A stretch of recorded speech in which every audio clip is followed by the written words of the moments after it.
বহু প্রতীক্ষিত খাকি দা বেঙ্গল চ্যাপ্টারের ট্রেলার এসে গেছে, মানে জিৎ এসে গেছেন আর কি। তবে জিৎ তো শুধু একা নন, সাথে প্রসেনজিৎ, শাশ্বত, পরমব্রত, বড় বড় স্টাররা আছেন, বাঙালি স্টাররা আছেন। হ্যাঁ, চিত্রাঙ্গদা সিং, ঋত্বিক ভৌমিক এরাও আছেন অনেকটা জুড়ে। কিন্তু আমার মনে হয় ট্রেলারটা শুরু থেকেই আমাদের চমকে দিয়েছে শাশ্বত চ্যাটার্জির ক্যারেক্টারকে দিয়ে। মানে শুরু থেকেই তাকে যেভাবে দেখানো হয়েছে, তিনি যে ভালো অভিনেতা আমরা সবাই জানি। কালকির মতো মুভিতে তার অভিনয় সত্তাটা ওয়েস্ট করা হয়েছিল, আমরা রিভিউতে বলেছিলাম, অনেকে মানতে চাননি। কিন্তু যে শাশ্বত চ্যাটার্জি বব বিশ্বাস হয়েছিলেন, তাকে যেন আবার নতুন ভাবে এক্সপ্লোর করা গেল এই খাকি দা বেঙ্গল চ্যাপ্টার মুভির ট্রেলারে। মনে হচ্ছে একজন ভয়ঙ্কর গুন্ডা যে কোনো কাউকে, এমনকি পুলিশকেও মেরে ফেলতে পারে যে কোনো সময়। এরপর ট্রেলার জুড়ে দেখানো হয়েছে এমন এমন জায়গা, যেসব জায়গায় বাংলাতে গন্ডগোল হয়, বন্ধের সময় গন্ডগোল হয়, রায়টের সময় গন্ডগোল হয়, বিভিন্ন পলিটিক্যাল ইস্যুতে ঝামেলা লেগেই থাকে। অর্থাৎ আমাদের বাংলার অন্ধকার দিকটা, অন্ধকার জগৎটা দেখাতে হলে যে সব জায়গাতে যাওয়ার দরকার, যে জায়গাগুলোতে ফোকাস করে সিনেমাটা বানানো দরকার, সেই সব জায়গাতেই ঠিকঠাক ফোকাস করা হয়েছে। ব্রিগেড থেকে আরম্ভ করে রাস্তায় গাড়ি উল্টে দেওয়া। সব থেকে বড় কথা, খাকি দা বেঙ্গল চ্যাপ্টার যেখানে, সেখানে লালবাজার আসা তো অবশ্যম্ভাবী। থিম সঙ্গেও কিন্তু লালবাজারের উল্লেখ করা হয়েছে এবং তার সাথে সাথে থিম সঙ্গে উলুধ্বনি।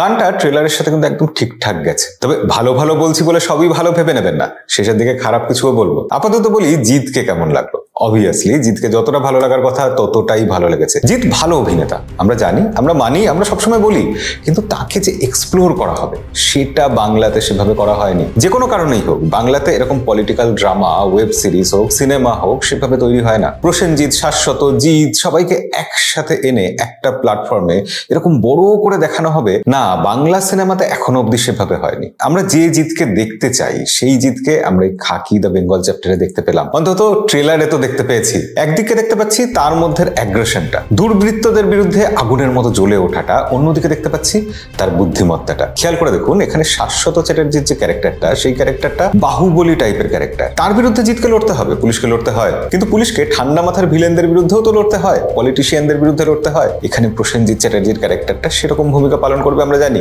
কিন্তু জিৎকে একদিকে যেরকম আমরা বাহুবলী পুলিশ অফিসার হিসেবে দেখছি, বন্দুক চালাতে, লাঠি চালাতে দেখছি, অন্যদিকে দেখতে পাচ্ছি তার মধ্যে একটা কুল ব্যাপার রয়েছে। ওই যে ব্রিজের উপর ছেলেটাকে জিজ্ঞাসা করবে না যে সে সাঁতার জানে কিনা, তারপর তাকে গুলি করবে এবং সে জলের মধ্যে পড়ে যাবে।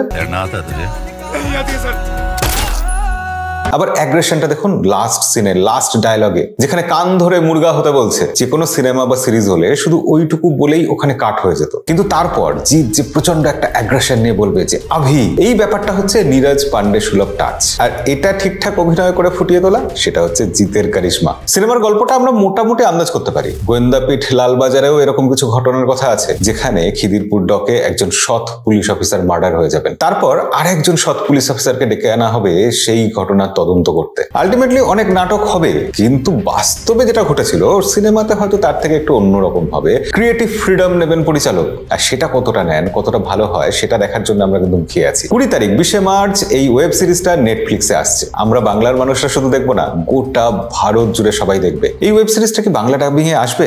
কি মনে হয় আপনার? কমেন্টে লিখে জানাবেন। কিন্তু এই ট্রেলারে আমার আরো দু একটা জিনিস খুবই ভালো লেগেছে, যেমন শুভাশিসকে এখানে ইউজ করাটা। শুভাশিসের মতো একজন অসাধারণ অভিনয়, তাকে বাংলা ইন্ডাস্ট্রি সেভাবে কাজে লাগায় না। সেই কবে হারবার্ট এসেছিল, তারপর কোথায়? নীরজ পান্ডে এই সিনেমায় তাকে যেভাবে প্রেজেন্ট করেছেন, দেখে কিন্তু এক্সপেকটেশনস বেড়ে গেছে। এরকম গল্পে একটা ওয়েব সিরিজে যেরকম হওয়া উচিত, ধাপে ধাপে হিরো মূল ভিলেনের কাছে পৌঁছবে, এখানেও সেরকম লাগছে। শাশ্বত চ্যাটার্জির বাঁ হাত এবং ডান হাত, ঋত্বিক ভৌমিক বা আদিল খান, তাদেরকে এখানে খুব সুন্দর মানিয়েছে।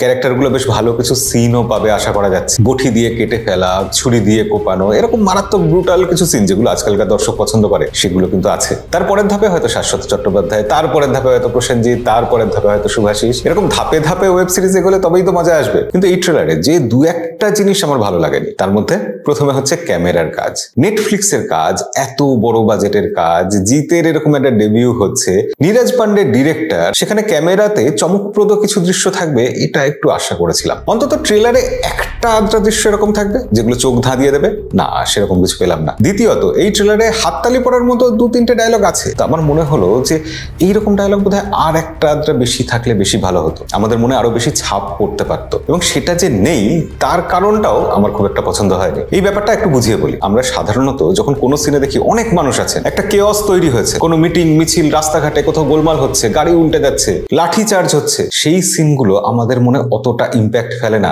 দাগ কাটে না। কিন্তু যখন হিরোর সাথে ভিলেন 1-to-1 ফেস অফ হয়, সেখানে দুটো ঘুষি পড়লো বা লাথি, সেখানে দুটো অ্যাকশনের বদলে দুটো ভালো গরম গরম ডায়ালগ থাকলেও সেটা সেটা আমাদের মনে অনেক বেশি ইম্প্যাক্ট ফেলতে পারে। সেই জিনিসটা 1-to-1 ফেস অফ টাইপের কিছু সিন, সেটা কিন্তু এই ট্রেলারে আমি মিস করেছি। যেখানে প্রসেনজিৎ শাশ্বত, বিপরীত দিকে জিৎ, পরমব্রতর মতো এত বাঘা বাঘা অ্যাক্টর আছেন, এরকম দু একটা দৃশ্য ট্রেলারে রাখা যেত। ওয়েব সিরিজটাতে কি থাকবে সেটা দেখার জন্য খুব আগ্রহ রইল। বাদ বাকি আমাদের জিৎ হিন্দিতে সর্বভারতীয় লেভেলে এরকম একটা কাজ করছেন, আমরা অবশ্যই সেটা খুব আগ্রহ নিয়ে দেখতে চাইবো। এবং হ্যাঁ, আমরা আশা করব এটা একটা অসাধারণ কিছু হবে। ট্রেলারটা দেখে আমার তো খুবই ভালো লেগেছে। হ্যাঁ, দু একটা ত্রুটি বিচ্যুতি থাকবেই, কোনো কিছু পৃথিবীতে পারফেক্ট হয় না, কিন্তু সবকিছু মিলিয়ে ট্রেলারটা আপনার কেমন লাগলো সেটা কমেন্টে লিখে জানাবেন। আর ভিডিও ভালো লাগলে লাইক করে দেবেন। এরকম অন্যরকম মতামত শোনার জন্য আমাদের চ্যানেলটা সাবস্ক্রাইব করে রাখবেন। দেখা হবে পরের ভিডিওতে। ততদিন অবধি সবাই ভালো থাকবেন, সিনেমা দেখবেন।